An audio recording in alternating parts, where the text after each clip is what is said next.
prendre l'audio? Oui.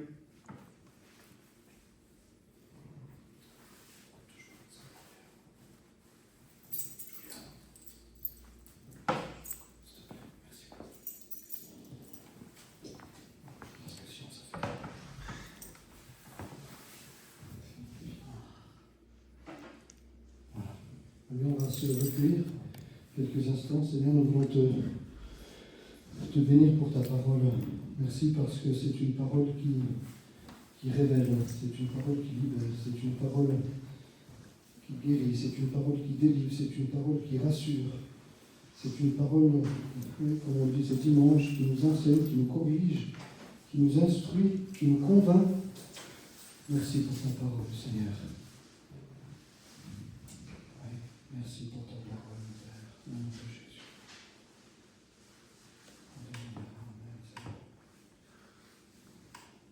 Merci pour ta parole, parole donnée aux hommes, qui nous fait connaître le cœur de Dieu. J'aime ta parole, Seigneur. Elle est la vérité sur mon sentier. Par elle je veux me laisser guider et faire ta volonté sans murmurer, en espérant dans ta bonté. Je crois dans tes promesses, mon cœur est comme un rocher, fondé sur tout ce que dit mon Dieu. J'aime ta parole, Seigneur. Elle est la vérité sur mon sentier. Par elle je veux me laisser guider et faire ta volonté sans murmurer, en espérant dans ta bonté. Amen. Gloire à Dieu. Oui, alors nous allons ouvrir cette parole. T'es sûr que ça marche, hein? Ouais, c'est bon. Ok, super. Comme ça, non, mais il y en a qui voudront écouter certainement. On continue notre étude sur l'Exode. Donc, on s'était attardé sur Exode, chapitre 1er, verset 8.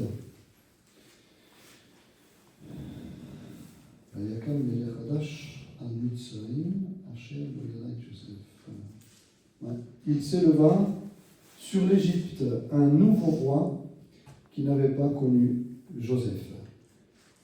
Chose étonnante, donc je rappelle très très vite, hein, on avait dit que ce texte jusqu'à Exode 6 à 1, donc Exode 1 à 1 jusqu'à Exode 6 à 1, a été lu donc par les Juifs du monde entier le samedi 18 janvier, hein, lors de l'étude biblique, on va dire, à la synagogue, ce qu'ils appellent donc la lecture de la paracha. Et c'est étonnant parce que donc c'est samedi, hein, et lundi, il y a eu l'investiture de Donald Trump. Donc il n'y a rien qui soit le produit du hasard. Et en tous les cas, personnellement, ça, on sait que lorsqu'il y a un grand événement qui se passe et que cet événement se situe dans la lecture de la paracha, ça veut dire qu'il y a un signe prophétique là derrière. On avait vu également que Jésus s'est inscrit dans cette tradition prophétique rabbinique, et on avait vu des textes, je ne vais pas revenir derrière, quand lui-même à la synagogue va lire, n'est-ce pas, le texte qu'on va lui imposer. Ce n'est pas lui qui va dire je vais lire là ou je vais lire là, mais il va lire le texte qui lui est imposé, et ce texte, eh bien, parlait du Messie. Jésus lui-même dit à ses disciples, avant de partir, qu'il fallait que s'accomplisse tout ce qui était écrit de lui dans la Torah, dans les écrits historiques et dans les écrits prophétiques, c'est-à-dire tout l'Ancien Testament que nous avons. Donc, il y a des textes qui ne figurent pas dans l'Ancien Testament, on avait aussi vu ça, et qui pourtant ont été inspirés. J'en avais nommé un ou deux, je crois, notamment Jannes et Jambres, qui n'existent pas dans l'Ancien Testament. Vous pouvez prendre la loupe, un microscope, vous ne trouverez pas Jannes et Jambres, parce que ça, c'est dans le Talmud. Et pourtant, on a brûlé des Talmuds en disant que c'était diabolique, effectivement. Il y avait des textes du Talmud, des Targum, des Midrashim, etc., enfin de la tradition rabbinique, qui sont du domaine de l'homme, des fables, comme dit Paul à Timothée, n'écoute pas toutes ces fables, etc. Et il y a d'autres, c'est Paul lui-même qui le cite à Timothée, donc en même temps il dit de ne pas suivre les fables judaïques, et en même temps il cite des noms qui se trouvent dans la tradition rabbinique. Donc ça veut dire qu'il faut vraiment être très vigilant, parce qu'il y a des choses qui appartiennent au peuple d'Israël qui sont du domaine de la prophétie. La prophétie, parfois on ne la comprend pas toujours, parce que la prophétie révèle des choses cachées. Et quand nous recevons une parole de Dieu, parfois on ne la comprend pas tout de suite. Combien de fois ça vous est arrivé, et ça nous arrivera encore. On reçoit une parole, on sait que c'est de Dieu. Bon, très bien. On a vu peut-être un aspect de cette parole, mais on n'a pas vu l'autre aspect, ou encore un troisième aspect de cette parole que Dieu nous a donnée. Une parole prophétique, eh bien, c'est une parole prophétique qui reste. Mais c'est nous, parfois, qui ne la comprenons pas. Moi, je peux donner un exemple tout simple. En 2003, quand il y a eu la canicule, on était en vacances en Suisse avec Marianne. C'était août 2003. On se souvient, parce que ça nous a marqué, c'était grillé de partout. Et là, Dieu nous a dit, levez-vous, vous allez servir en Suisse. On était à plein temps dans le ministère en France, on était bien. Moi j'avais ma Ferrari, Marianne avait la sienne, on avait travaillé pour Dieu. Vraiment, la communion fraternelle avec les frères de l'Église, magnifique. On est là en vacances, levez-vous, vous allez servir en Suisse. Mais ce n'était pas maintenant. On est venu en Suisse 10 ans plus tard. 10 ans plus tard, maintenant, cette parole, voilà, vous allez en Suisse. On devait partir en Israël. Vous vous rendez compte comme quoi on l'avait même nous, je ne vais pas dire qu'on l'avait mise de côté, mais on partait en Israël. On avait, le frère nous disait, fais tes valises, Mirko, hein, le billet est prêt. Je disais, là-bas, Jérusalem, Tel Aviv, on avait vu 9 missionnaires sur place. On vient en Suisse. Saint-Esprit nous rappelle cette parole de août 2003. Et là, eh bien, c'est en 2012. En 2012, l'année prochaine, donc, vous irez en Suisse. Pas de travail, rien. Alors, on a cherché durant 2012 un pasteur qui devait nous succéder. Pour venir là-haut, il fallait un pasteur qui aime Dieu. Tous les pasteurs aiment Dieu. Mais, je dirais, il fallait vraiment. Voilà, l'Auvergne, c'est très particulier. Alors les frères, avec le sourire, me disaient bonne chance pour trouver un remplaçant. Et puis on a prié, on a dit de toute façon, c'est qu'on doit partir. Dieu nous l'avait dit en 2003. Maintenant est venu le temps, ça sera en 2013. L'été 2013, d'édite de l'appart, location du camion, tout. Et finalement, un frère nous a fait un drôle de coup parce qu'il est venu un week-end prendre la température pour reprendre l'église. Et puis, à la fin, avant de partir, il me dit, tu sais quoi, Mirko, je me suis tenu devant Dieu avec ma femme pour savoir si on devait reprendre. Et puis, il patientait comme ça, il patientait. Et je dis, alors, qu'est-ce que Dieu vous a dit? Puis, il restait très, très sérieux. Hein. Puis après, il ne pouvait plus tenir. Quoi. Il s'est mis à rire, il a dit, mais Mirko, on a reçu de Dieu de venir là, de reprendre l'église de Thiers. Ah, mais alors, c'est incroyable, pourquoi tu me fais patienter comme ça? Et c'était un frère d'Aurillac, un frère américain des Assemblées de Dieu, de notre fédération, qui a repris derrière, donc avec sa femme, qui était, elle, une juive. Et ils ont repris l'église était contente que ce soit eux. C'était très difficile pour l'église, mais voilà, on avait préparé, on a gardé le livre d'or. C'est incroyable tout ce qu'ils ont écrit. Enfin, c'était vraiment des temps magnifiques. Cette année, on a passé là-bas. cette année avec ces chrétiens. Et puis quand il fallait partir, C'était le moment. C'était pas en 2003. Si on s'était laissé aller à dire « Levez-vous, allez servir Dieu en Suisse », c'était vrai, mais c'était pas maintenant, c'était 10 ans plus tard, vous voyez. Et donc, il y a des choses comme ça que Dieu nous dit, on se dit « Mais Dieu m'a dit ça, mais c'est tout l'inverse qui se passe, ou je comprends pas. » Non, il faut bien comprendre. Dieu parle, mais parfois on n'a pas tout à fait compris ce que Dieu a dit, on a compris une partie, mais pas tout. Le jour J, le camion, ils n'ont plus de camion. C'était le 31 juillet 2013. Plus de camion. On m'a averti l'après-midi, on devait partir en fin d'après-midi. En début d'après-midi, pardon. Et le matin, c'est pas l'après-midi on partait, on m'a averti le matin. Monsieur Tasson, on n'a plus de camion. Oh, ben, je sais comment, moi. À moins qu'il y ait un désistement, alors là, vous voyez, il faut que ce soit dans l'après-midi. Alors je dis, écoutez, il y aura un désistement, parce que nous devons partir. Tout était prêt dans les cartons, parce qu'on avait tellement l'habitude des champions du déménagement. On a déménagé 8 fois, je crois, quelque chose comme ça, pour le ministère. Des fois, c'était juste pour une année. Donc là, on était prêt, avec les cartons, tout. Je dis non, tout est prêt. Et l'après-midi, coup de fil, Monsieur Tasson, il y a un camion, c'est bon. Ah, on a été prendre ce camion. Par contre, faites gaffe. Faites attention, il ne faut pas qu'il soit trop chargé, parce que malheureusement, il y a une pointe, on ne peut rien faire dans le pneu. Et on doit partir avec ça. Ah ben, c'est le seul qu'on a, M. Tasson. Ok, eh ben on ira avec celui-là. Et Dieu a gardé l'aller, il a gardé le retour. Et je vous passe... Dès qu'on est arrivé, il y a eu le feu, incroyable. On sentait que Satan ne voulait pas vraiment. C'était incroyable. On sentait, en même temps, il y avait l'appel de Dieu là, et en même temps, une opposition, mais on n'avait jamais vu ça. Et pourtant, on était heureux. Et encore aujourd'hui, on est heureux, on a répondu à l'appel de Dieu jusqu'à ce que, voilà. Mais peut-être Dieu t'a dit quelque chose, et comme on va voir ce soir, Dieu a dit des choses au travers de ces textes, et on dit, mais on ne comprend pas.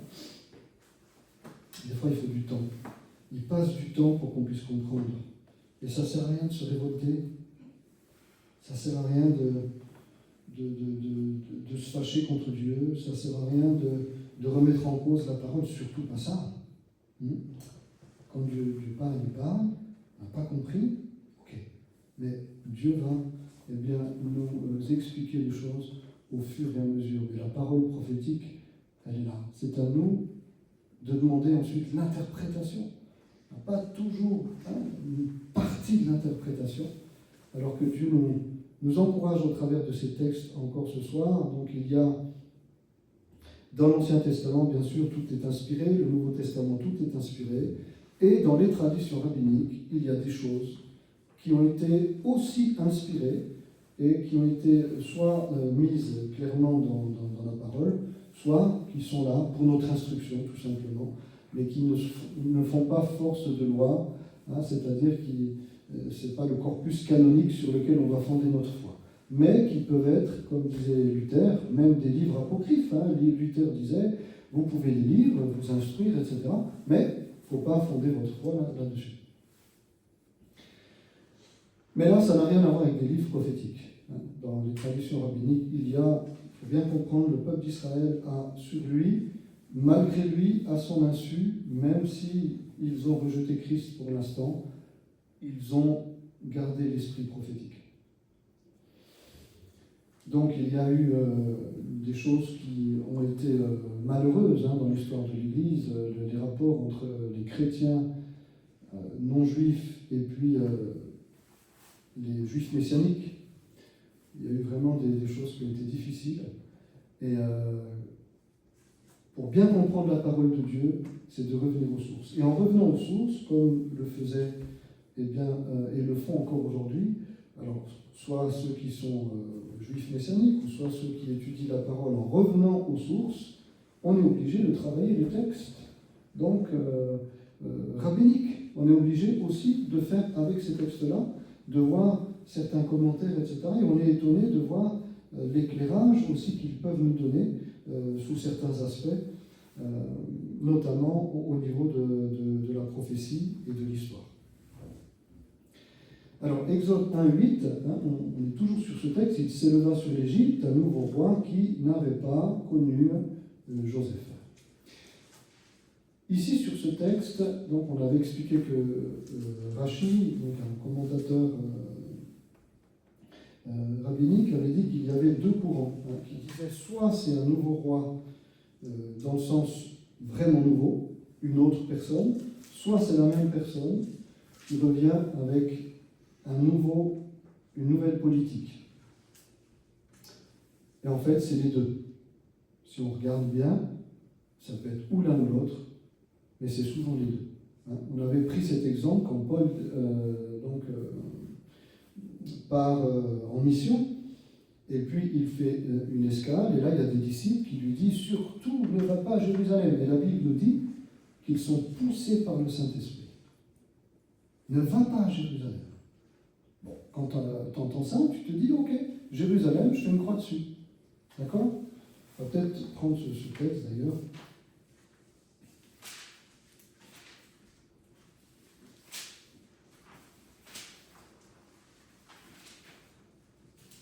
C'est pour ça, je dis, il faut bien faire attention, voilà, c'est Acte 21. Il faut bien faire attention, parce que le Saint-Esprit, parfois on se dit, mais Seigneur, tu te contredis ou non? Il nous laisse le choix, ou parfois les deux sont vrais. Il peut nous dire, si tu fais ça, tu seras dans l'Esprit, mais si tu fais ça aussi, qui est le contraire de ça, tu seras aussi dans l'Esprit. Acte 21, verset 4. Nous trouvâmes les disciples et nous restâmes là 7 jours. Les disciples, poussés par l'Esprit. Ah, c'est clair. Acte 21, 4. Les disciples, poussés par l'Esprit, disaient à Paul de ne pas monter à Jérusalem. Voilà, on peut fermer la Bible, on se dit, ok, je ne monte pas à Jérusalem. Mais lorsque nous fûmes au terme des 7 jours, nous nous acheminâmes pour partir et tous nous accompagnèrent avec leurs femmes et leurs enfants jusqu'à l'extérieur de la ville. Nous nous mîmes à genoux sur le rivage et nous priâmes. Puis, ayant pris congé les uns des autres, nous montâmes sur le navire et ils retournèrent chez eux. Achevant notre navigation, nous allâmes de Tyr à Ptolémaïs, où nous saluâmes les frères et passâmes un jour avec eux. Nous partîmes le lendemain et nous arrivâmes à Césarée. Étant entrés dans la maison de Philippe l'évangéliste, qui était l'un des 7, pas des diacres. On dit c'est les 7 diacres au début. Non, les diacres n'étaient pas encore institués. C'était les hommes de Dieu qui servaient aux tables. Qui était l'un des 7, nous logeâmes chez lui, donc chez Philippe l'évangéliste. Il avait 4 filles vierges qui prophétisaient. Alors là, tiens-toi à carreau. Parce que si tu n'es pas en règle, s'il n'y en a pas une qui a une prophétie, c'est la deuxième. Si ce n'est pas la deuxième, c'est la troisième. Si ce n'est pas la troisième, c'est la quatrième. C'est clair et net. Si tu as besoin d'une direction, tu as au moins 4 possibilités d'en avoir une. Et une sacrée. Parce qu'elles ont toutes les 4 le nom de prophétie. Waouh! Pourtant, Dieu ne va pas parler par ces femmes. Pourquoi? Par ces jeunes filles. Parce que le message qui doit être dit est d'une telle teneur qu'il ne pouvait pas être porté par des jeunes filles. Il faut qu'il soit porté par un homme d'expérience. Parce que ce message qui vient derrière va contredire le message que vient d'avoir l'apôtre Paul. Comme nous étions là depuis plusieurs jours, un prophète, voilà, on le connaît déjà, il avait annoncé une famine, etc., qui s'est accomplie sous l'empereur Claude, un prophète nommé Agabus descendit de Judée et vint nous trouver. Il prit la ceinture de Paul, se lia les pieds et les mains et dit « Voici ce que déclare Agabus. » Vous connaissez ça dans vos Bibles? Non, le Saint-Esprit. Alors là, je suis sûr que Paul, il s'est dit, voilà, je viens ici d'entendre des frères poussés par l'Esprit, n'est-ce pas, qui m'ont dit de ne pas monter à Jérusalem. Est-ce que Dieu veut me donner un autre message? Moi, j'aurais fait ça, en tout cas. Je pense, Paul, Agabus, c'est pas n'importe qui. Il prit la ceinture de Paul. se lia les pieds et les mains, ça c'est ce qu'on appelle des paraboles prophétiques, il prend la ceinture, et puis se lie les mains et les pieds avec. Voici ce que déclare le Saint-Esprit, l'homme à qui appartient cette ceinture, donc Paul. Les Juifs le lieront de la même manière à Jérusalem et le livreront entre les mains des païens. Donc, il y va ou il n'y va pas? Ben oui, s'il doit être lié, il faut qu'il aille. Et c'est le Saint-Esprit en plus qui le dit. Mais je viens d'entendre dire par des frères poussés par l'Esprit qu'il ne faut pas que j'aille. Je fais comment? Quand nous entendîmes cela, nous et ceux de l'endroit, nous prîmes point de ne pas monter à Jérusalem. On aurait tous fait, N'y va pas, Paul. Parce que là-bas, c'est des religieux, tu vas y passer. On a encore besoin de toi. Dieu a encore besoin de toi. Paul répond, qu'est-ce que je l'aime, moi, ce Paul. Vraiment pas sentimental. Que faites-vous en pleurant et en me brisant le cœur? Waouh, ça paraît rude, Mais Paul, on t'aime. Que faites-vous en pleurant et en me brisant le cœur? Je suis prêt non seulement à être lié, mais encore à mourir à Jérusalem pour le nom du Seigneur Jésus. Comme ils ne se laissaient pas persuader. Ça veut dire qu'ils ont tenté, malgré le fait qu'il ait eu dit ça. Oui, on sait Paul, etc., mais quand même, voilà. Comme ils ne se laissaient pas persuader, nous n'insistâmes pas et nous dîmes que la volonté du Seigneur se fasse. Et c'est souvent comme ça avec Dieu. Heureusement que ce n'est pas toujours comme ça, mais ça peut être souvent comme ça, où Dieu nous donne vraiment une pensée claire, et puis quelques temps après, il peut nous donner une pensée tout aussi claire qui semble contredire ce que Dieu nous a dit avant. En fait, c'est le choix qui nous incombe. Si tu n'y vas pas, je suis avec toi. Mais si tu y vas, je suis aussi avec toi. Qu'est-ce que tu veux faire? Il y a deux routes là. Si tu prends à droite, je serai avec toi. Si tu prends à gauche, je serai avec toi aussi. C'est un test aussi. Facilité ou brisement. Alors, chez le peuple juif, cet esprit prophétique est très répandu. Et c'est pour ça qu'il y a souvent, dans les avis des rabbins, un qui dit une chose, et l'autre qui semble dire le contraire. Mais en fait, non. Il ne dit pas le contraire. C'est complémentaire. C'est un nouveau roi, c'est-à-dire pas le même bonhomme qu'avant, un autre. Oui. Et l'autre, il dit non, c'est le même, mais il revient, mais en fait, tu auras l'impression que ce n'est pas le même parce qu'il fait un retour, un comeback. Tu auras l'impression que c'est un autre roi, un autre président, un autre pharaon. En fait, les deux, se conjuguent.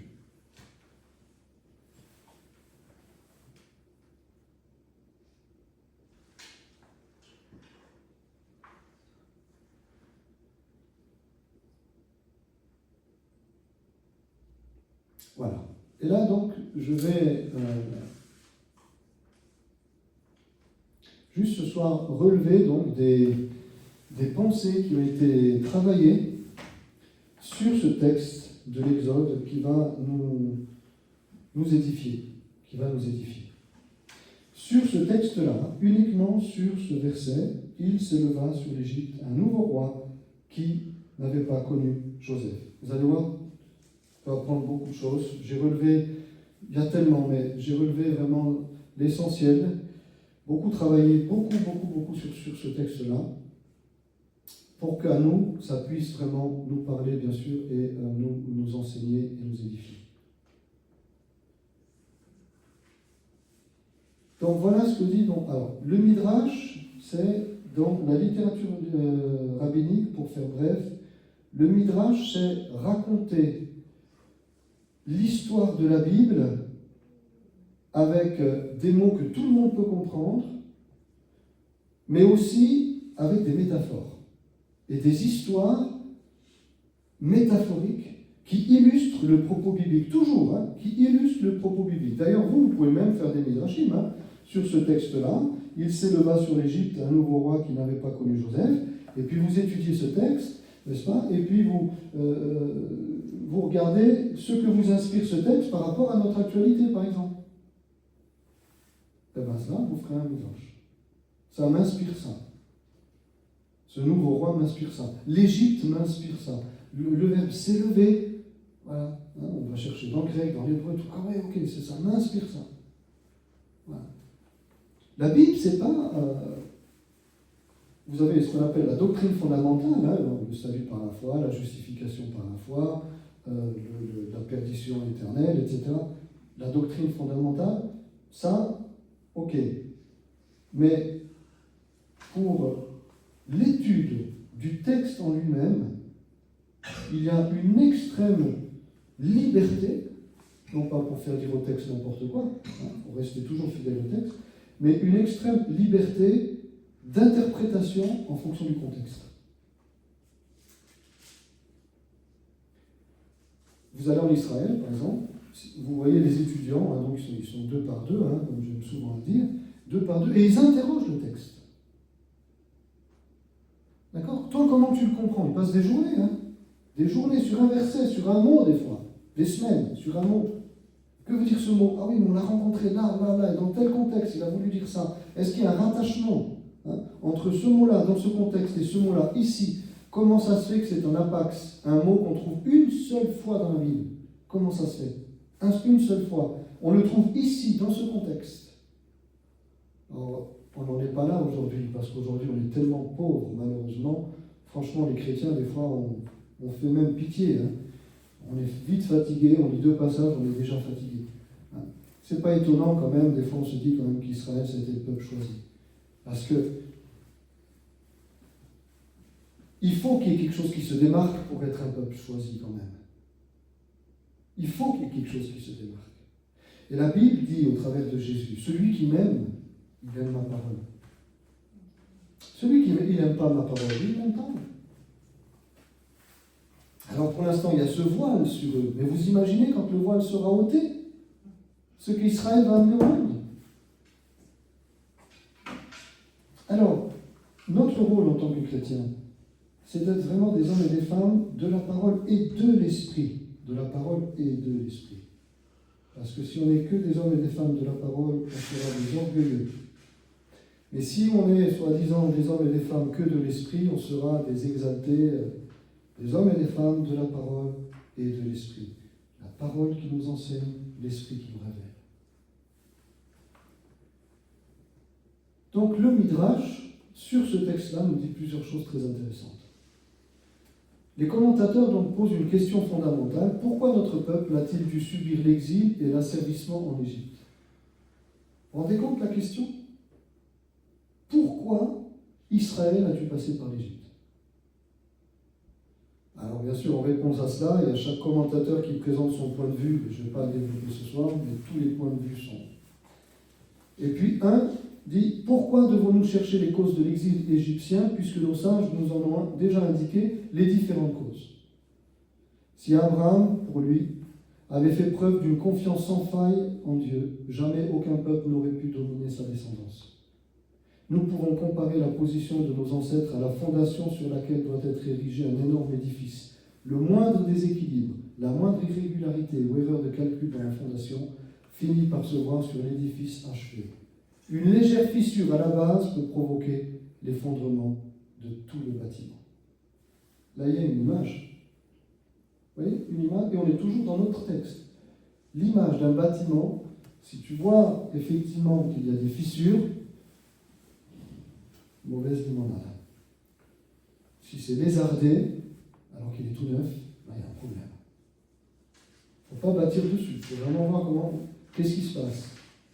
Et alors, ils se sont posé la question, comment en sommes-nous arrivés à nous trouver en Égypte? Mais regardez, pour chacun d'entre nous, l'Égypte, c'est quoi? C'est ton épreuve. C'est mon épreuve.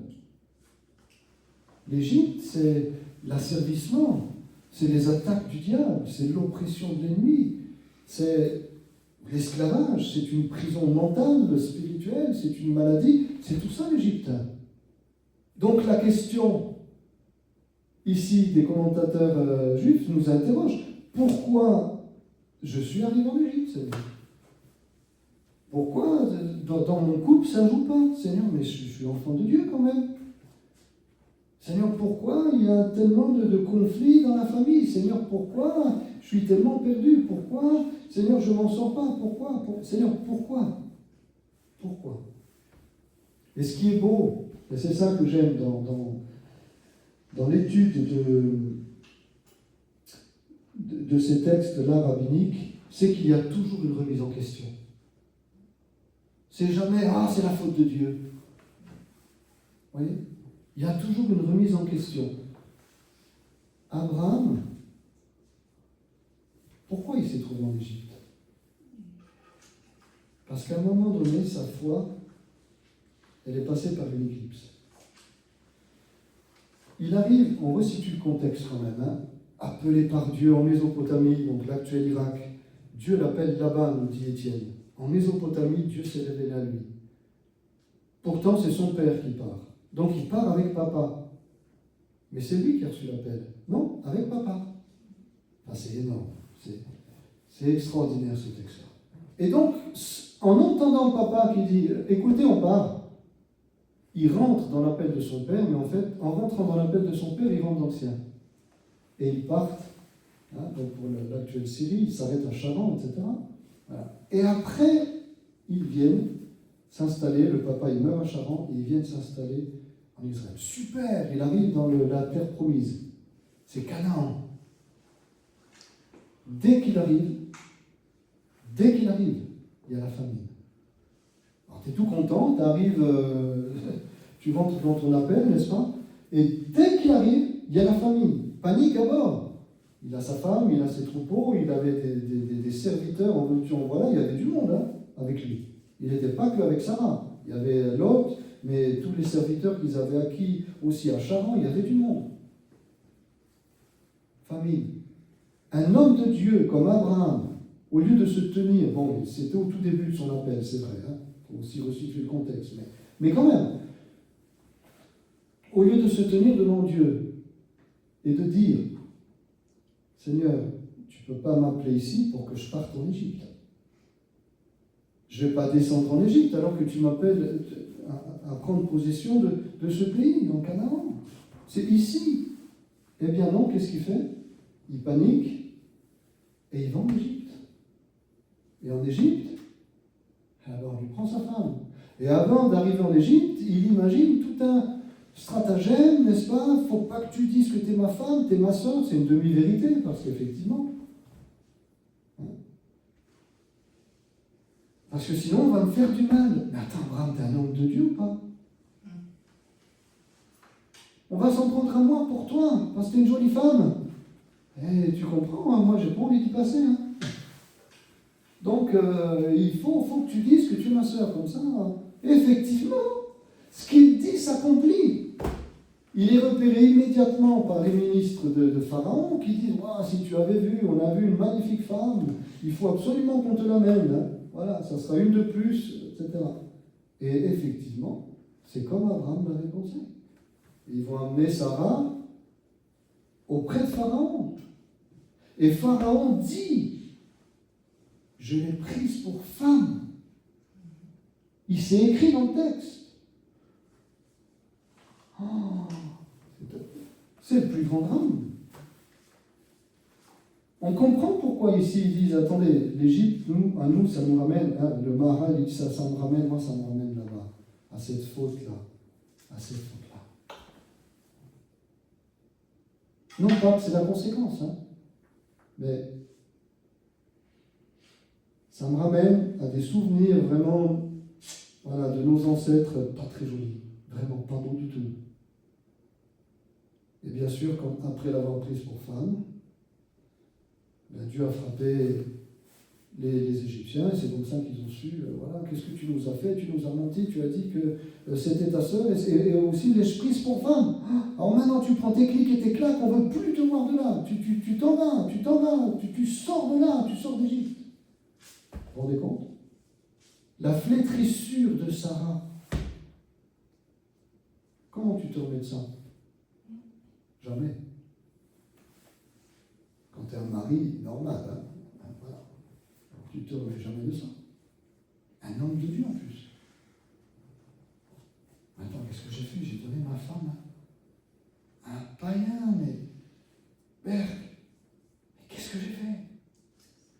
Mais ma foi, elle a failli à ce point-là pour aller jusqu'en Égypte, alors que toi tu m'as appelé en Canaan, et il est revenu, la Bible nous dit qu'il est revenu à Bethel, là où il était au départ. Il est revenu de là où il a péché en fait, par son manque de foi.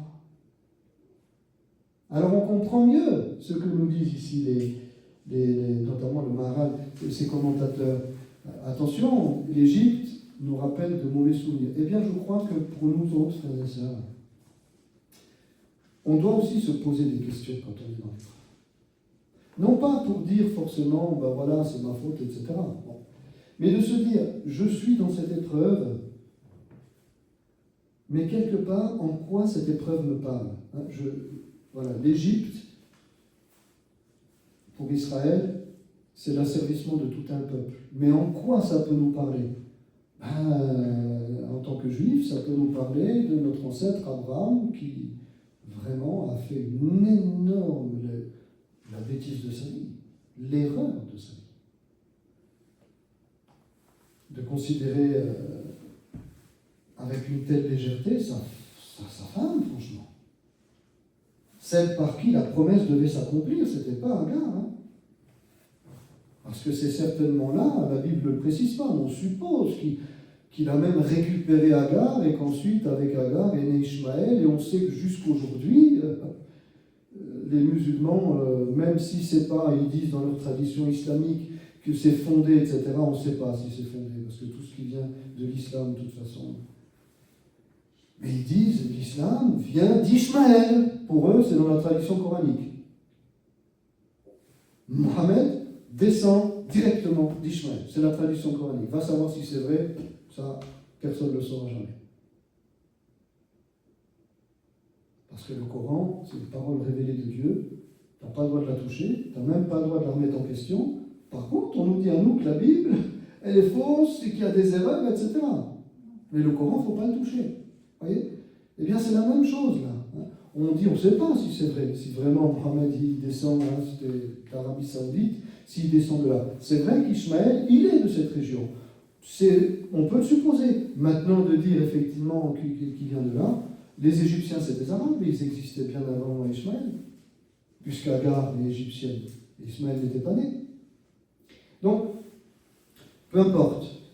Cette tradition, donc, a fait que, aujourd'hui, pour les Juifs, pour les musulmans, Mohammed, l'islam, est issu d'Ishmaël. Et Ishmaël est issu d'Agar. Et Agar, très certainement, même si elle n'a pas été donnée à Abraham en partant d'Égypte, en tout cas, c'est une Égyptienne qui rappelle encore la faute d'Abraham. Même si ce n'est pas à ce moment-là qu'il l'a ramenée. Donc, nous autres, quand nous sommes dans l'épreuve, vous et moi, quand nous sommes dans l'impasse, quand nous sommes dans une prison, quand nous sommes dans la maladie, quand nous sommes attaqués, quand nous sommes environnés de toutes parts, on doit se poser cette question. Pourquoi notre peuple a-t-il dû subir l'exil et l'asservissement en Égypte?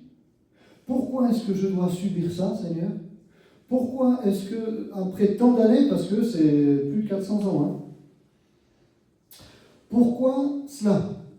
Pourquoi, Seigneur? Il ne faut pas poser de questions au Seigneur. Où est-ce qu'on voit ça dans la Bible? Abraham, au contraire, quand Sodome et Gomorrhe allaient être détruites, la Bible nous dit, c'était l'ami de Dieu, il a parlé avec Dieu. Seigneur, s'il y a 50 juifs, Seigneur, si on a dit Seigneur, oui. Et Dieu lui a répondu. Il ne faut pas poser de questions dans le sens de se révolter. Pourquoi, Seigneur, tu as fait ça? Révolter? Ben oui, parce que là, Dieu, il va nous dire quand tu seras calmé, ben je t'adresserai la parole. Mais si on est dans une attitude, voilà, Seigneur, pourquoi notre peuple a-t-il dû subir l'exil et l'asservissement d'Égypte? Seigneur, aide-moi à comprendre cette épreuve pour que je puisse la traverser. Il y a eu des épreuves, mais heureusement que Dieu nous a donné, je pense que c'est pas pareil pour vous, hein, nous a donné une parole. Mais alors, mais sinon, comment tu veux tenir? Ah, ben, je suis en Égypte, je suis en prison, ben, j'attends. Ça durera combien de temps? Bon, ça, on ne sait pas, d'accord? Mais en tout cas, j'attends, et puis ma foi, je vais de l'avant. Moi, c'est moyen quand même, hein? Parce qu'il faut quand même, notre foi est basée sur une parole. On ne traverse pas un tunnel sans avoir la certitude qu'au bout du tunnel, tu as la lumière. Parce que si tu t'engages dans un tunnel et tu ne sais même pas qu'au bout c'est dégagé, ça s'appelle la folie, hein? Non. Dieu nous a introduits dans ce tunnel, mais nous savons d'une manière ou d'une autre qu'au bout de ce tunnel, il y a la lumière, il n'y a pas d'impasse. Il n'y a jamais d'impasse. L'Égypte a donné naissance à Canaan. Ils ne sont pas restés en Égypte indéfiniment. Mais pourquoi? Et Dieu, là, souvent, va parler à notre cœur, comme ça a été le cas pour Job, pour Joseph, pour tous les hommes et les femmes de Dieu. Pourquoi? Là, Dieu va nous rappeler très certainement quelque chose du passé. Il va nous rappeler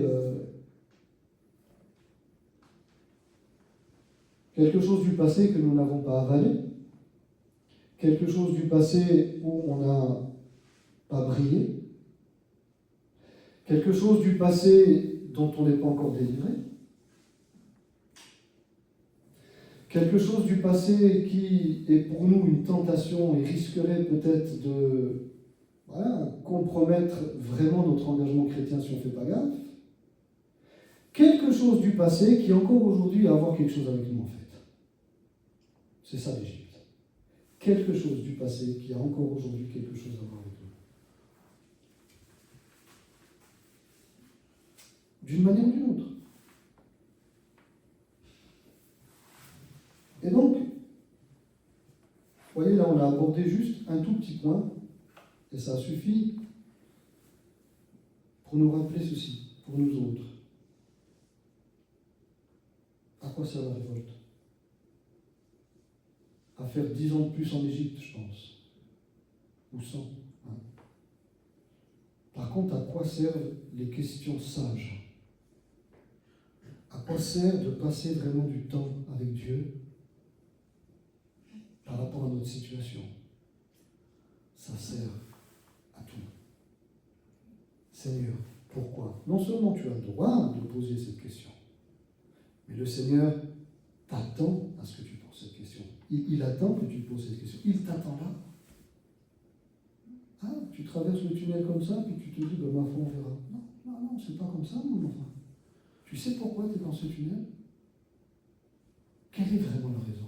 Quel est en tout cas l'enseignement principal? Qu'est-ce que tu peux en tirer? Qu'est-ce que ça te rappelle?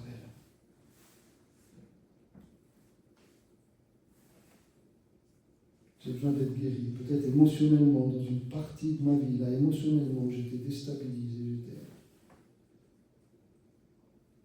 Je me souviens au tout début du ministère, les jeunes, hein, donc on va en visite et on entend des choses, je ne vais pas dire renversantes, mais tu te dis, ça existe des choses pareilles dans l'Église? Alors, heureusement, j'étais avec mon maître de stage. Je disais, mais attendez frère, mais dans l'Église, il y a des choses pareilles. Il dit, oh Mirko, tu verras mon fils, tu verras.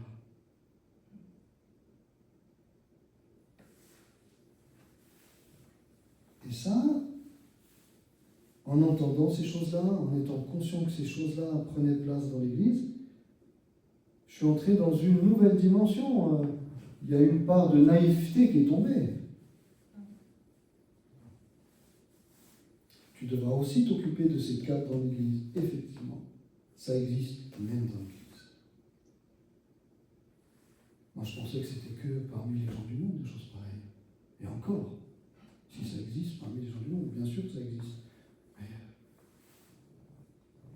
c'est traumatisant. Pendant 1 heure, 2 heures, on te raconte des choses, mais non, mais comment c'est possible? Et qu'est-ce que ça va toucher en toi? Ça va toucher en toi des parties, par exemple, comme moi, des parties, et grâce à Dieu, que je n'avais pas connues, mais dont j'avais besoin d'être conscient que ça existait pour conseiller ceux qui seraient esclaves de ces choses-là, ceux qui seraient dans ces problèmes-là. Donc ça m'a ramené à quoi? Ça m'a ramené à une certaine ignorance dans un domaine particulier. Et le Seigneur dit, je ne veux pas que tu sois dans l'ignorance. Je veux que tu sois confronté à ça, je veux que tu saches, je veux que tu écoutes les gens qui ont connu ça, je veux que tu puisses leur donner une parole, je veux te former. Ça n'a pas été évident, hein. Les premières visites, je rentrais à la maison, je disais, en rigolant toujours, parce que voilà, heureusement il y a toujours l'humour, mais chérie, serre-moi un peu de, de sirop d'érable du Canada. Je déteste l'alcool. Pas du tout d'alcool, je dis ça en rigolant. Mais je disais à ma femme, mais voilà, parle-moi de trucs et d'autres, parce que j'ai entendu des choses, mais si tu savais. Si tu savais. Et grâce à cela, ça a été dur dans les premiers temps. Les tout premiers temps, vous êtes tout jeune, vous avez la vingtaine. Vous ne savez même pas que ça existe. Il y a une partie du ministère devait être consacrée à ça. Moi, je ne le savais pas. Qu'on a dû accompagner, que j'ai dû accompagner donc des personnes esclaves de ces choses-là. Alors, je ne savais même pas que ça pouvait être possible dans l'Église. Vous voyez? Donc, non, je ne veux pas que tu sois dans l'ignorance. Parce que ça sera une faiblesse. Ça sera ce manque de connaissances ne te permettra pas d'affronter. Parce que tu ne sais pas. Et grâce à ça, merci Seigneur, mais que de personnes qui ont été des victimes de la vie, comme on l'a dit autrement, eh bien, on a pu, par la grâce de Dieu, aider. Même ici, je me rappelle, au bureau, il y a quelques années de cela, un Suisse, un jeune chrétien suisse, tout ça, il s'assoit au bureau, et quand il commence à me raconter sa vie, et je lui dis, mais attends, mais dans ta famille, des choses pareilles? Dans ta famille, des choses pareilles? Des abominations, des abominations. Tu m'étonnes qu'il était déréglé. Tu m'étonnes qu'il y avait quelque chose qui avait sauté dans sa tête. Tu m'étonnes. Franchement, j'en avais la nausée, je vous assure, frères et sœurs. Franchement, j'en avais la nausée. Ça ne me faisait plus rien, dans le sens que, voilà, maintenant, après... Mais la nausée, c'est-à-dire que tu ne peux pas t'habituer au péché, tu ne peux pas t'habituer au mal. Parce que le jour où tu es habitué au mal, tu es aseptisé, tu ne sers plus à rien. J'avais les larmes. Je dis, mon frère, ce que tu as dû souffrir. Et je t'accompagne. On va y aller ensemble, avec la grâce de Dieu, avec la puissance du Saint-Esprit. Tu ne vas pas te laisser dominer par ça. Il faut que tu sortes de cette dépression-là. C'est pas elle qui va être vainqueur sur toi. Tu n'es pour rien. Tu es victime là. Là, tu es victime. Ouais, mais quand même, tout... Non, mon frère, non. Là, tu es victime. Qu'est-ce que tu veux faire? Tu étais enfant, tu sais quoi.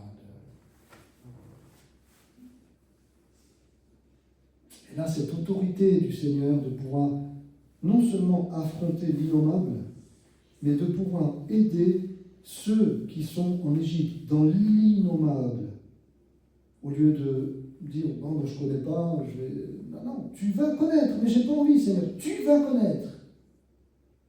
Parce que c'est une réalité. J'étais encore tout à l'heure en visite, encore avec quelqu'un, pareil, la même chose. La même chose. De te dire, Seigneur, combien, tu te dis dans ton cœur, Seigneur, combien l'évangile non seulement est utile, on le sait, n'est-ce pas, est utile, sert à quelque chose, mais combien on a besoin de dispenser cette bonne nouvelle à tous ceux qui sont autour de nous, à tous ceux qui sont dans le péché, à tous ceux qui sont en Égypte. Et ce frère, je lui dis, tu dois te poser la question, si aujourd'hui tu es comme ça, esclave de cette dépression, esclave de ce déséquilibre psychique, ça fait référence à ça. Donc il faut que tu sortes de ça en fait. Il faut pas que tu sortes de ce qui se passe maintenant. Il ne faut pas que tu sortes de ta médicamentation maintenant. Il ne faut pas que tu sortes d'une dépression que tu te dis c'est une dépression que j'ai puis que j'en... Non. Il faut que tu sortes de l'Égypte qui est en toi, qui est cachée en toi depuis des années. Une prison dans laquelle tu es depuis des années. C'est de là. Ah oui, mais c'est très dur de revenir là. Il va falloir revenir là, mon frère. Il va falloir revenir dans cette Égypte. Je vais venir avec toi. On va aller dans les profondeurs de Satan. On va y aller ensemble au nom de Jésus. Mais là, il faut de l'honnêteté, il faut de la sincérité, et puis, comme dit Jean-Baptiste, c'est les violents qui s'emparent du royaume de Dieu. Il faut une détermination de dire, je vais affronter mes démons. Je vais les regarder droit dans les yeux pour en être délivré. Et combien, par la grâce de Dieu, je ne dis pas ça pour moi, par la grâce de Dieu, mais combien de jeunes, de moins jeunes, des enfants, même des personnes âgées, on a vu délivrer de ces choses-là terribles. Et je crois que dans l'Église, parfois, on ne dit pas assez les choses de manière claire. On reste un peu sur les vagues, n'est-ce pas? On surfe, le Seigneur nous a délivrés. Oui, mais de quoi?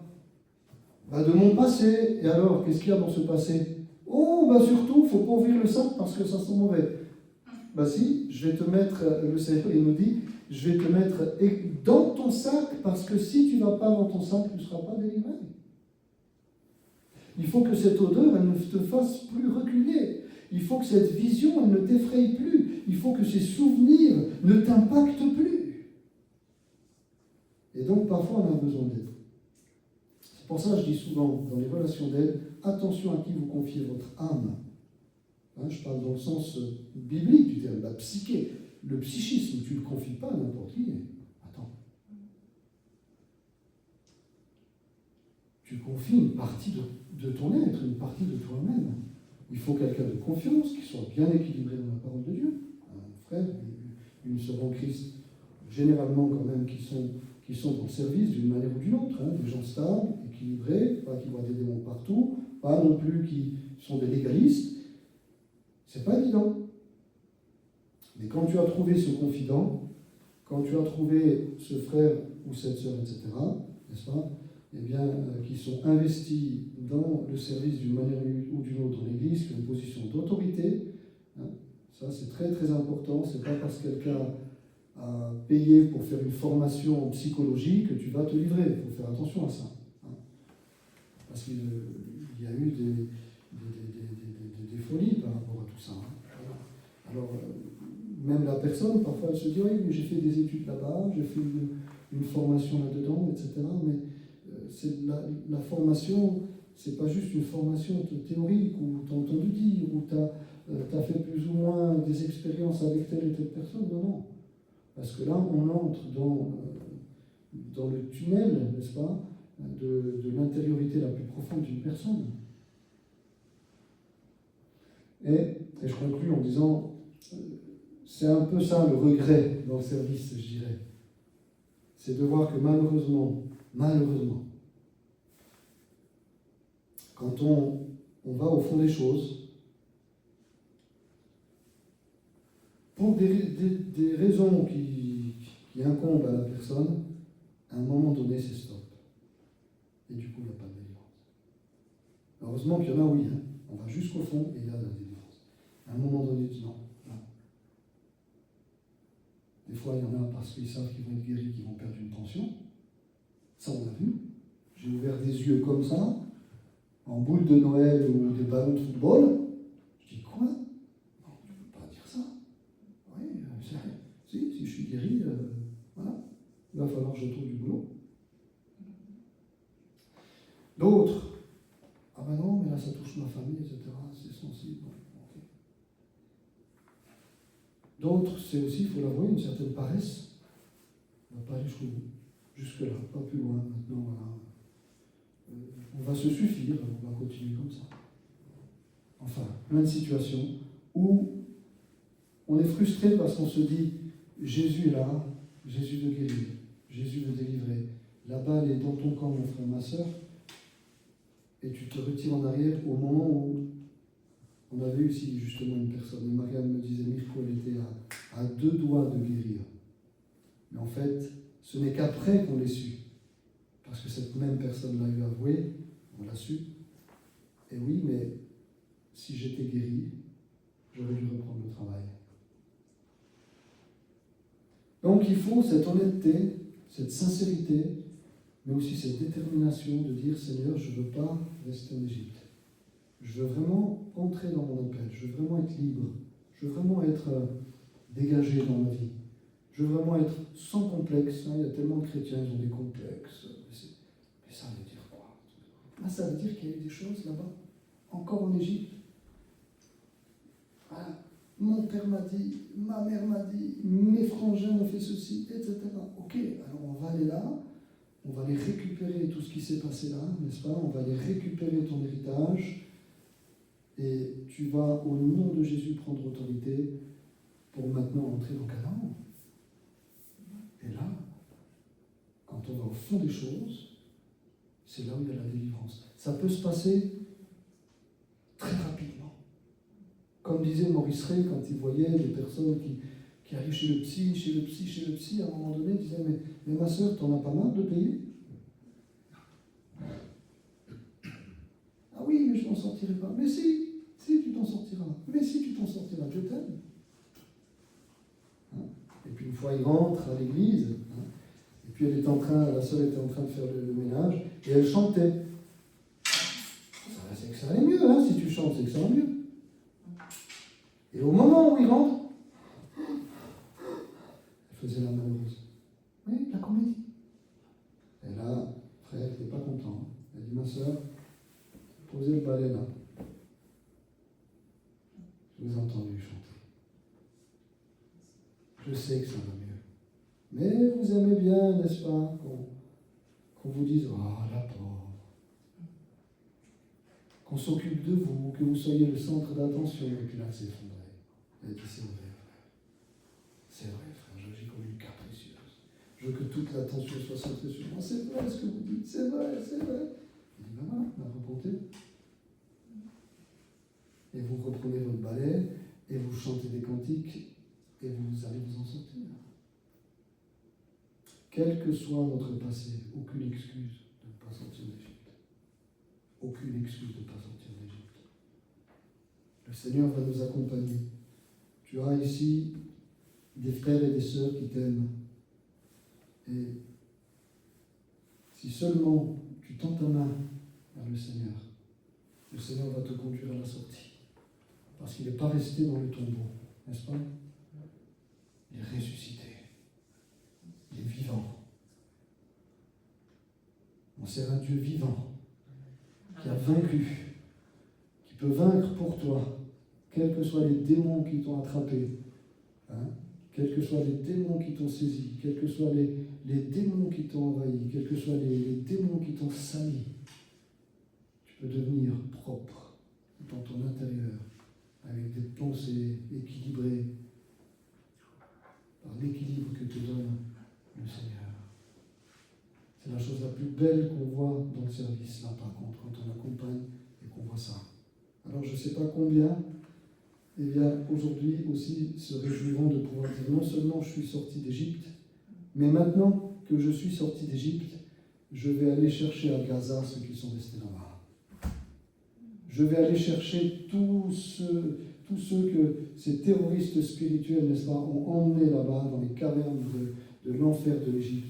Et avec ta grâce, Seigneur, je vais les sortir, les divorcer, les posséder, ceux qui étaient dans tous les péchés sexuels inimaginables, les violents, les menteurs, les voleurs. Seigneur, avec ta grâce. Qui le veut? Qui le veut pour 2025? Moi je dis, moi je le veux. Seigneur, nous voulons réaliser que cette question qu'on posait, certains membres de ton peuple, comment se fait-il, Seigneur, que nous sommes entrés en Égypte?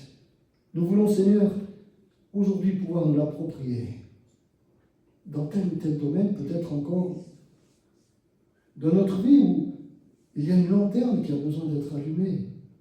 Il y a une caverne qui a besoin d'être éclairée.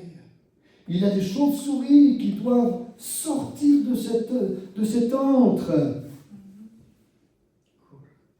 y a des animaux sauvages qui doivent dégarpir de là.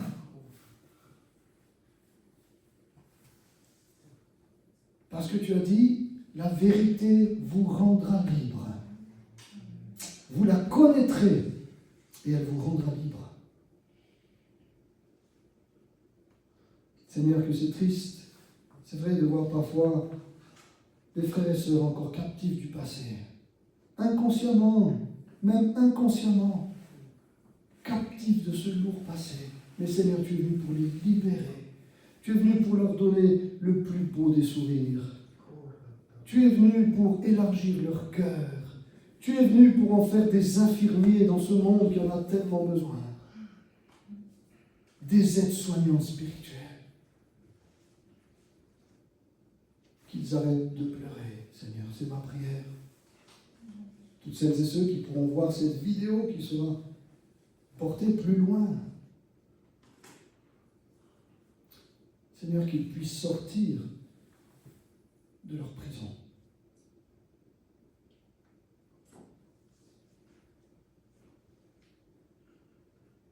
Que tout ce que les sauterelles de l'adversaire ont voulu dévorer, tu puisses le leur restituer. Tout ce qu'ils avaient gagné en toi, en assimilation de la parole, en évangélisation, en louange, en prophétie, en service dans l'Église de toutes sortes, et que l'ennemi est venu dérober, que l'ennemi est venu abîmer, que l'ennemi est venu pour détruire. Seigneur, je te prie de susciter un véritable réveil, et que ces frères et sœurs puissent regarder droit dans les yeux l'initiateur de leurs angoisses, l'instigateur de leur oppression, et se lever comme David et dire maintenant c'est fini. J'étais esclave pendant des années, comme ton peuple pendant 4 générations. Mais Seigneur, tu as dit maintenant ça suffit. Merci parce que tu as de la compassion. Mais parce que tu ne t'arrêtes pas juste à une compassion. Parce qu'en Égypte, tu as dit que tu as eu compassion. Mais ta compassion s'est accompagnée de miracles et de puissance et d'autorité. Face à ces magiciens d'Égypte, face à ces Janès et Jambres, ta parole nous dit que tu as détruit les dieux de l'Égypte. Tu t'es attaqué aux dieux de l'Égypte pour faire sortir ton peuple. Tu t'es attaqué à ceux qui opprimaient ton peuple. Alléluia. Tu les as terrassés, Seigneur, pour que ton peuple sorte la main levée. Même la mer n'a pas pu les arrêter. Même l'armée de Pharaon a été humiliée devant ta face.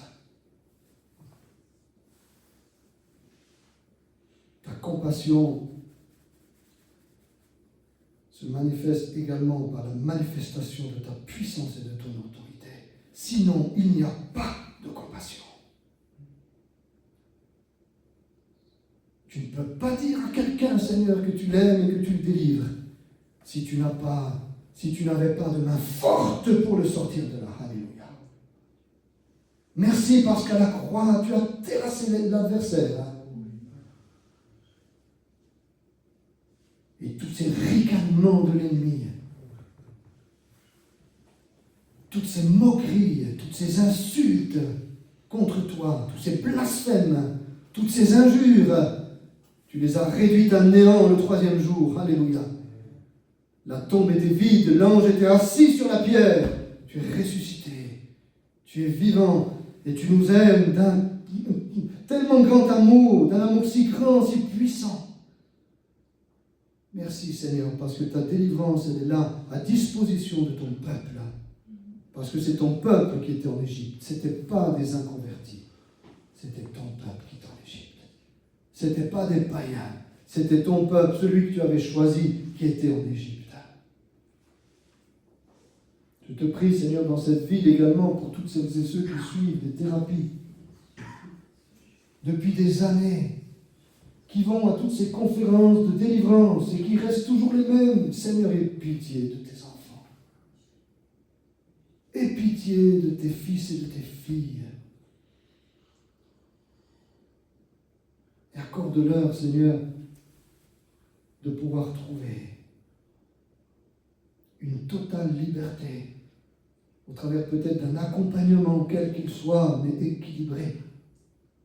Un accompagnement sur du moyen terme, sur du long terme, peu importe, mais un accompagnement dont ils ont besoin.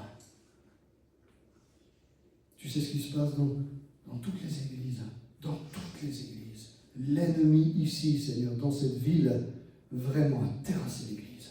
Seigneur, nous avons pitié, Seigneur, de ces enfants-là. Nous avons compassion. Nous crions pour tes enfants-là. Et nous te demandons, Seigneur, de véritables formateurs, de véritables thérapeutes spirituels, de véritables hommes et femmes de Dieu, qui ne cherchent pas leur gloire, mais qui cherchent véritablement, avec amour, la libération de ceux qui leur sont confiés, sans demander de l'argent. Renverse les tables partout, Seigneur, où on ose demander de l'argent pour aider ceux et celles qui ont besoin de sortir d'Égypte. Des hommes et des femmes investis, désintéressés, prêts à se vouer pour libérer les captifs au nom de Jésus.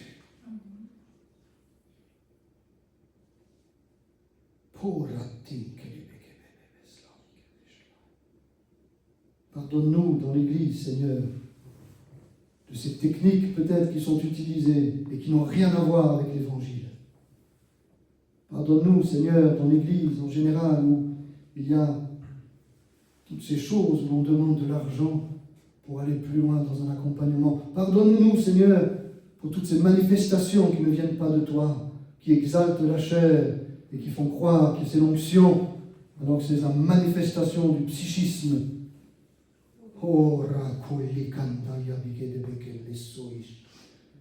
Pardonne-nous, Seigneur, pour tout ce qui n'est pas biblique, tout ce qui est le fruit de l'homme et de l'orgueil de l'homme, de sa connaissance. Pardonne-nous, ô Dieu, et donne-nous d'entrer dans toute la simplicité de l'Évangile, avec courage, d'affronter ces démons au nom de Jésus, pour qu'ils libèrent leur proie.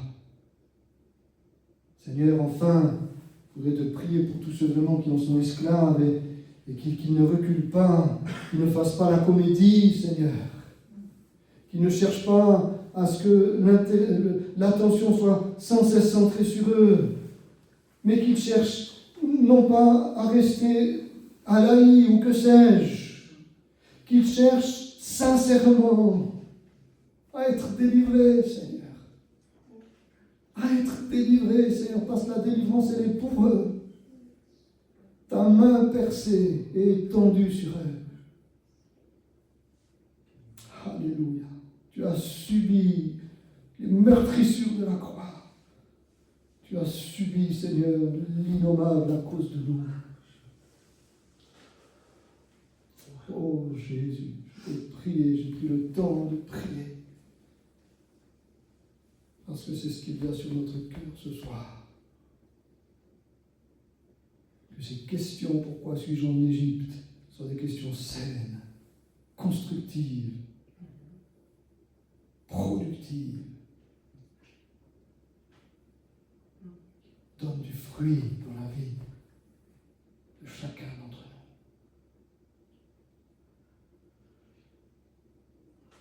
nous. Bénis ceux qui sont aussi rejetés par leur famille. Peut-être des serviteurs, des servantes de Dieu découragés. Des frères et sœurs sur le bord du chemin. Souffle, Seigneur. Souffle sur tes enfants. Souffle sur nous. Un souffle nouveau. Pour libérer ton peuple. Comme tu as soufflé toute la nuit pour ouvrir cette mer. Tu as soufflé toute la nuit pour petit matin, il puisse passer à sec dans la mer. Alléluia. Souffle, Seigneur. Par le souffle de ton esprit, libère et accomplis aujourd'hui dans le concret, en 2025, ce que tu as accompli, Jésus, il y a 2000 ans. Tout est accompli. Tu peux rester quelques instants dans la prière. Amen. Peut-être tu penses à quelqu'un, mon frère, ma soeur. Peut-être tu penses à toi-même, je ne sais pas. Peut-être tu penses à un membre de ta famille. Peut-être tu penses à un ami. Alors, eh bien, restons dans le recueillement. Et dans ton cœur, si tu veux le dire à haute voix, soit sans toi libre, mais sinon, dans ton cœur, remets ta vie ou remets cette personne entre les mains de Dieu.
Seigneur veut parler à quelqu'un ce soir, je ne sais pas pour qui, mais parole pour quelqu'un.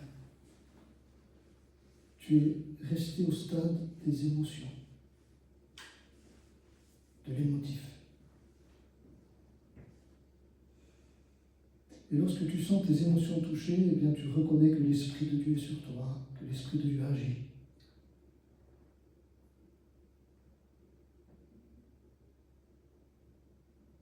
Et puis lorsque tu ne ressens rien, tu es triste et tu crois que Dieu t'a abandonné, que Dieu ne regarde plus ta cause, qu'il ne la considère plus.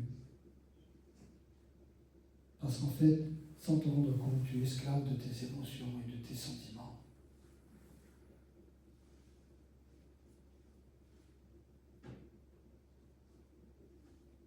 Tu es dans l'émotionnel. Le Seigneur te demande d'être spirituel.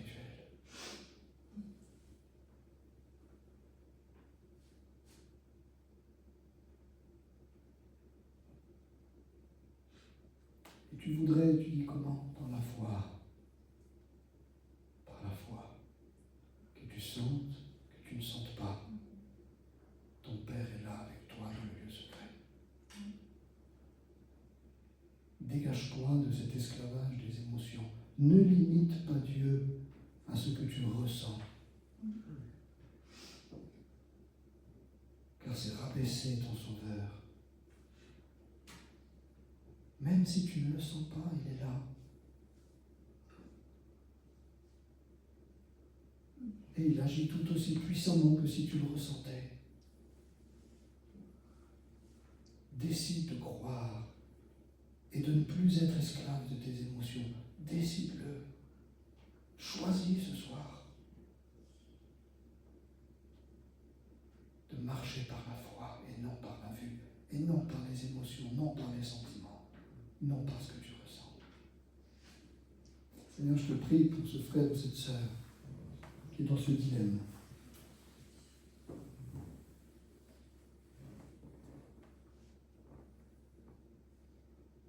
Afin qu'il ne soit pas esclave de cet ascenseur émotionnel complètement déroutant, qui lui fait faire le yo-yo, le haut, les bas, les hauts, les bas, les hauts, les bas. Donne à mon frère ou à ma sœur d'entrer dans cette dimension vraiment d'être spirituel.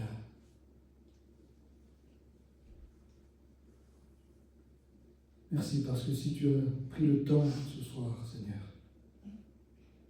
de cibler cela, c'est parce qu'il y a la libération derrière. Amen. Je te bénis, mon frère, ma sœur, qui est concerné par cela. Je te bénis dans le nom de Jésus. Dans le nom de Jésus.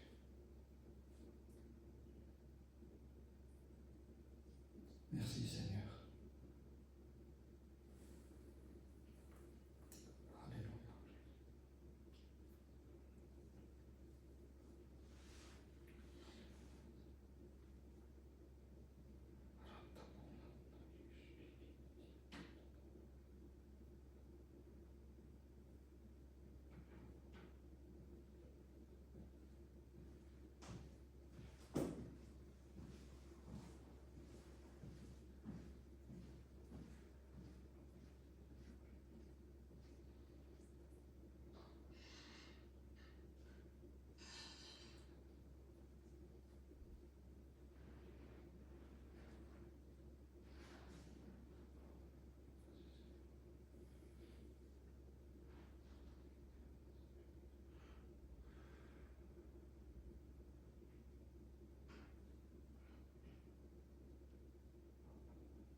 Amen.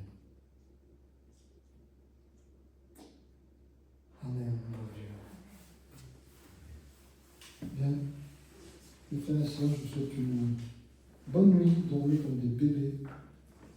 Vendredi, on se retrouve pour la prière. Quel bonheur. Amen. Amen. Samedi, le culte, voilà, à 19h. Et puis, n'oubliez pas que samedi, on a un culte spécial. Ça sera notre frère Thierry Cuny, de Portes Ouvertes, qui nous parlera de ce qui se passe en Iran. Voilà, et on prie qu'on arrive à avoir cette box avant, comme ça pourrait être aussi retransmis sur Internet. Que Dieu vous bénisse.